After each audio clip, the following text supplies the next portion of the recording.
दोस्तों, एक बार महान वैज्ञानिक सर आइंस्टाइन ने कहा था कि जब कोई चीज़ ज़्यादा स्पीड से चलती है तो उसके लिए समय धीमा हो जाता है, और अगर कोई चीज़ लाइट की स्पीड से चलना शुरू कर दे तो उसके लिए समय रुक जाता है। दोस्तों, वैज्ञानिकों के लिए ये बात बचाना मुश्किल हो रहा था और सभी वैज्ञानिक इस बात पर हैरान हो रहे थे कि अगर कोई चीज़ ज़्यादा स्पीड से चले तो उसके लिए समय धीमा कैसे हो सकता है, क्योंकि आइंस्टाइन सर से पहले समय के बारे में जो डेफिनेशन दी थी वो सर न्यूटन ने दी थी।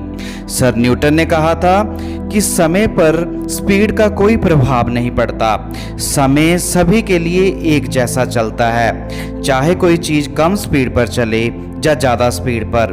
मगर दोस्तों, वैज्ञानिकों ने स्पेस में एक ऐसी घटना पाई कि उनको सर आइंस्टाइन की बात सच होते हुए नजर आई और न्यूटन सर की टाइम के बारे में अवधारणा गलत होती हुई नजर आई।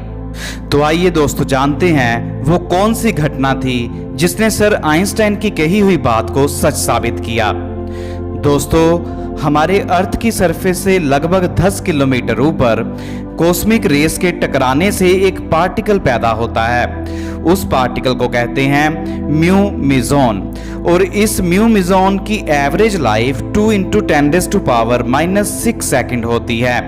कहने का मतलब ये पार्टिकल सिर्फ 2 × 10⁻⁻⁶ सेकंड के लिए जिंदा रहते हैं और उसके बाद ये खत्म हो जाते हैं। दोस्तों, ये म्यू मेजॉन लाइट की स्पीड से कुछ कम गति से चलते हैं, लगभग 0.998 c की स्पीड से, और ये म्यू मेजॉन धरती की सरफेस पर कई बार डिटेक्ट किए गए हैं।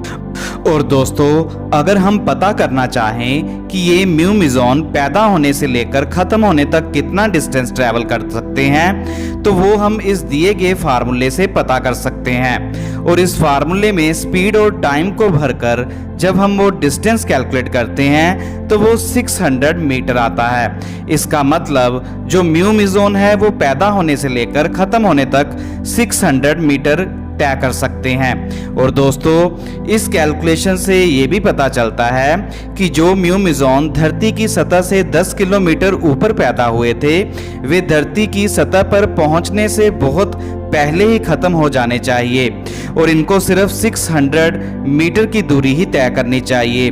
मगर दोस्तों, सच्चाई तो कुछ और ही है, क्योंकि इन म्यू मेजॉन को कई बार धरती की सतह पर डिटेक्ट किया गया है। तो इसका मतलब म्यू मेजॉन ने 10 किलोमीटर की दूरी तय की, मगर कैलकुलेशंस तो बताती थी कि म्यू मेजॉन सिर्फ 600 मीटर तक ही जिंदा रह सकते हैं। अब ये दोनों बातें आपस में मैच नहीं कर रही थी, तो कोई गड़बड़ नजर आ रही थी।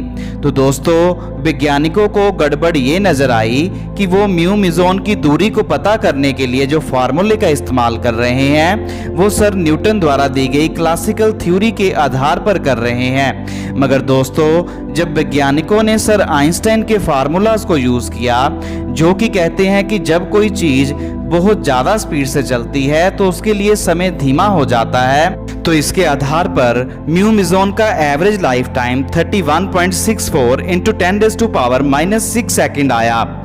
और दोस्तों, जो कि न्यूटन सर द्वारा दिए गए समय 2 × 10⁻⁻⁶ सेकंड से थोड़ा ज्यादा था। तो दोस्तों, इसका मतलब म्यू मेजॉन ज्यादा समय के लिए जिंदा रहते हैं सर आइंस्टाइन के थ्योरी के अकॉर्डिंग, क्योंकि म्यू मेजॉन लाइट की स्पीड के बराबर की स्पीड से लगभग चलते हैं और समय उनके लिए धीमा हो जाता है। और दोस्तों, सर आइंस्टाइन द्वारा दी गई थ्योरी के बेस पे निकाले गए इस समय को जब डिस्टेंस के फार्मूले में भरा जाता है तो पता चलता है म्यू मेजॉन 10 किलोमीटर की दूरी को तय कर सकते हैं। या फिर दूसरे शब्दों में कहें, म्यू मेजॉन जब से पैदा होते हैं और जब उनका अंत होता है उसके बीच में वो 10 किलोमीटर की दूरी को तय कर सकते हैं। तो दोस्तों, ये घटना इस तरफ इशारा करती है कि जो आइंस्टाइन सर ने बात कही थी कि जब कोई चीज़ ज़्यादा स्पीड से चलती है तो उसके लिए समय धीमा चलता है, वो बिल्कुल एकदम सटीक बात है और सही बात है।